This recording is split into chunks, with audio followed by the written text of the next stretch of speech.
கோவை அருகே தவறி விழுந்து ஒருவர் பலியான சம்பவம். ரோட்டின் நடுவே இருக்கும் பள்ளத்தை சுற்றி தடுப்பு கம்பிகள். நெடுஞ்சாலைத்துறை நடவடிக்கை.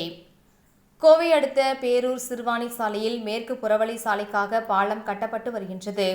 இதற்காக சாலையின் நடுவே 16 அடி ஆழத்திற்கு பள்ளம் தோண்டப்பட்டுள்ளது. ஆனால் அந்த இடத்தில் தடுப்பு மற்றும் எச்சரிக்கை அறிவிப்பு பலகை எதுவும் வைக்காமல் இருந்துள்ளது. ஆனாலும் அந்த வழியாக வாகனங்கள் மெதுவாக சென்று வருகின்றன.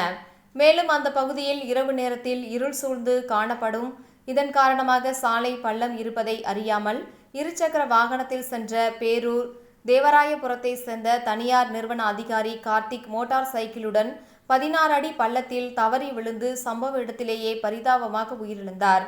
சாலையில் பள்ளத்தின் அருகே எச்சரிக்கை அறிவிப்பு, தடுப்பு போன்றவை வைக்காததே விபத்துக்கு காரணம் என்று வாகன ஓட்டிகள் குற்றம் சாட்டினர். இதனைத் தொடர்ந்து பள்ளம் தோண்டப்பட்டுள்ள இடத்தில் சுற்றிலும் தடுப்பு பலகைகள் வைத்து வாகன ஓட்டிகளுக்கு தெரியும் வகையில் அறிவிப்பு பலகை வைக்க வேண்டும் என கோரிக்கை எழுந்தது. இதைத் தொடர்ந்து நெடுஞ்சாலைத்துறை சார்பில் பேரூர் சிறுவாணி சாலையின் நடுவே தோண்டப்பட்ட பள்ளத்தை சுற்றிலும் தடுப்பு கம்பிகள் வைத்து திரைச்சீலைகளை கட்டியுள்ளனர். மேலும் அங்கு எச்சரிக்கை அறிவிப்பு பலகையும் வைக்கப்பட்டுள்ளது. அதோடு அங்கு சூரியன் மின் சக்தியுடன் ஒளிரும் சிகப்பு விளக்குகளும் அமைக்கப்பட்டுள்ளது. மேலும் அந்த பகுதியில் வாகனங்கள் செல்வதற்கு அமைக்கப்பட்டுள்ள மண் சாலையை தரமாக அமைத்து தர வேண்டும் என்று வாகன ஓட்டிகள் கோரிக்கை விடுத்துள்ளனர்.